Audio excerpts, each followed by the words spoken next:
going to talk about refraction of light through a prism and also dispersion of white light when it passes through a prism. Right? First of all, we are going to talk how light undergoes refraction when it passes through a prism. Now, what is prism? A prism is a rectangular block of glass. As you can see in my hand, this is a prism. It's a rectangular block of triangular block of glass with 5 faces. There are 2 triangular faces, the top one and the bottom one, and 3 rectangular faces, 1, 2 and 3. There are in total 5 faces, fine? And it's a triangular block of glass. Now when light passes through it, let's see how it undergoes refraction. We've already done how a light rays undergoes refraction when it passes through a rectangular glass slab. So I have a thin rectangular glass slab. We know when light passes through a rectangular glass slab, which we've already studied, it undergoes lateral displacement. It gets displaced when it emerges out of a glass slab. Let's see what happens when it passes through a glass prism. Now to draw a glass prism, this is how we draw a glass prism on a piece of paper. I'm drawing a 2D figure. Let's see, this is your incident ray falling on one of the faces of the prism. And now, so I have to draw normal here because you know a ray of light, this is we call incident ray. Now as the incident ray goes from air to glass, it has to bend towards the normal. So instead of going straight like this, it will bend towards the normal and go like this. Now again this ray of light, which is now this is called refracted ray. This ray of light we call refracted ray. Now this ray, when it comes out of the glass prism, what will happen?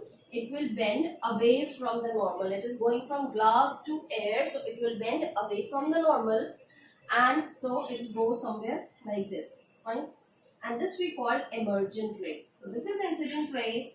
The ray traveling inside the glass prism is refracted ray, and this ray coming out of the glass prism is emergent ray, fine? So now here we have seen that rays entering like this and coming out like this. So if I extend this in emergent ray like this, so I've extended the emergent ray, the angle which the incident ray and the emergent ray make with each other, this angle is represented by D, and this is called angle of deviation.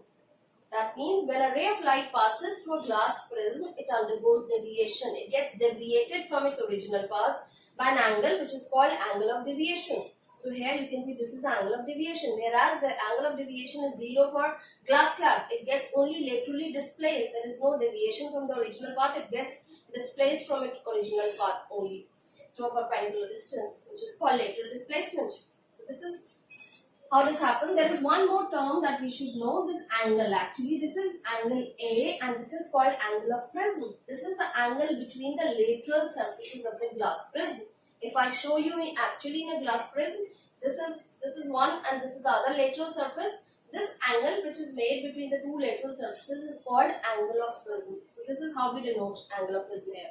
So this is how you will draw a diagram showing refraction of a single color light passing through the prism. And what do we call such a light ray? We call such a ray of light as monochromatic ray of light. Monochromatic ray of light. This is monochromatic light is the light of single color. So when a single colored light ray, that is a monochromatic ray of light, passes through a glass prism, it undergoes refraction like this. It undergoes refraction. As a result of refraction, it deviates from its original path. So in the diagram, what you have to label, you should know incident ray. You have to label incident ray, refracted ray, emergent ray,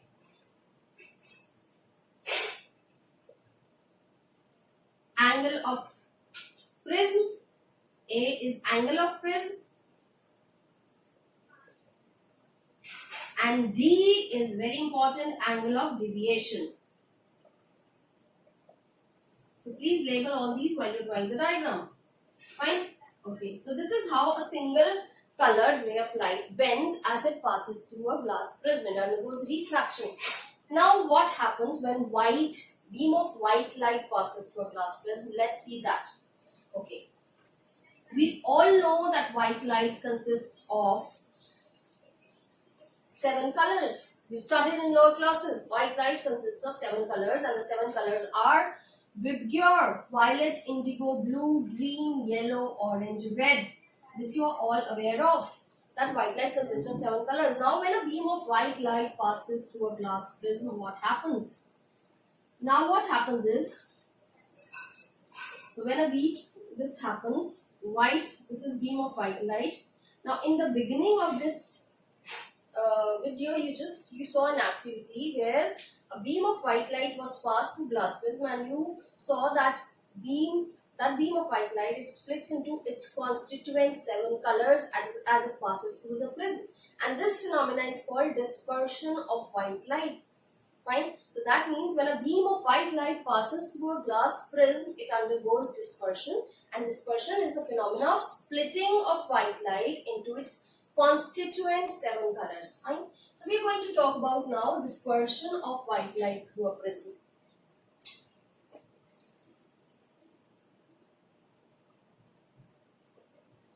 So if you see if you draw the diagram to see what happens is, if this is beam of white light, this is normal. This is the original path of the incident ray. As it passes through the prism, this white light splits into 7 colors. That is vigor, and this is what is observed. This is what is observed. This is violet and this color is red. And when they come out, again bending occurs, so the colors again bend, and you get this, here you get violet and here you get red. I'm not showing all the colors, but you'll get them in order from violet to red. This is violet and this is red. This is how white light passes through the prism. It splits into 7 colors, and we get a band of 7 colors. If you have placed a screen here, you can get a band of 7 colors, and this band of 7 colors is called spectrum. So we get a band of 7 colors on the screen, which is called spectrum. So this is how white light, when passes, it splits. Now the question is why this happens. We've seen how a single color of light bends through prism, and this is what happens when white light passes through a prism. It splits into its constituent 7 colors. Now why this happens, why it is happening, why white light is splitting into 7 colors. Now what happens is, actually, when you see sunlight or white light, in air we see it as white. Now why this happens? Because all the 7 colors, they travel with same speed in air. So we see them together, and to us they appear white. They look white to us. But when white light enters glass prism, what happens is all the colors slow down. We know white light, as the light enters from air to glass, the speed of light decreases, so all colors slow down, but they don't slow down equally. The speed of different colors, violet to red, is different in glass. In air, all the colors are same speed, which is almost around 3 × 10⁸ meter per second. But in glass, what happens is, in glass, violet is the slowest among all colors, and red is the fastest. Okay, that means what? For violet, that means for violet color, if I write here, V is minimum. Fine. That means we know N is equal to C by V. N is the refractive index of glass, absolute refractive index of glass. For violet color, N is C by V, that means V is minimum, that means N is maximum. Refractive index of glass is maximum for violet. Whereas for red color, if I talk, and all colors come in between, fine. And for red color, V is maximum.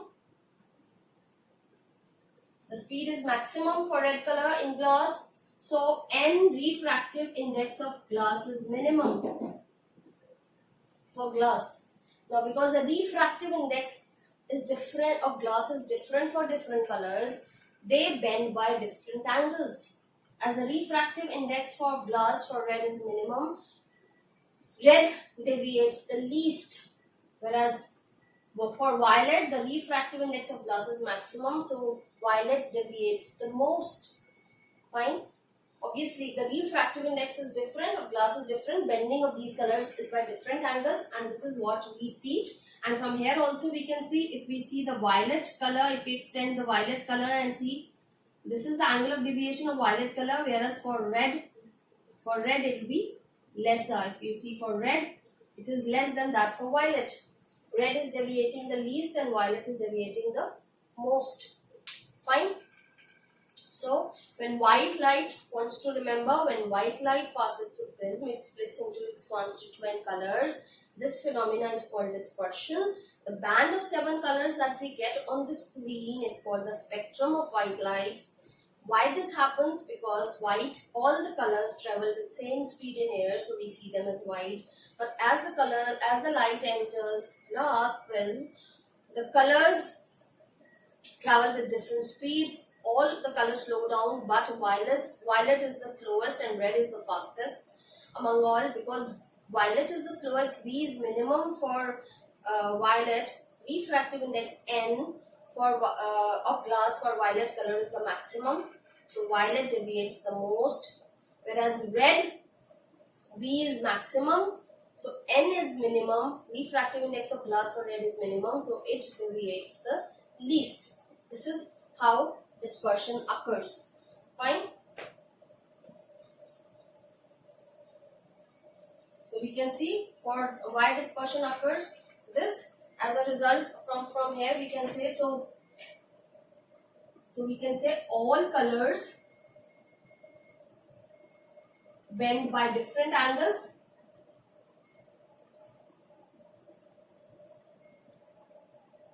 as they pass through prism.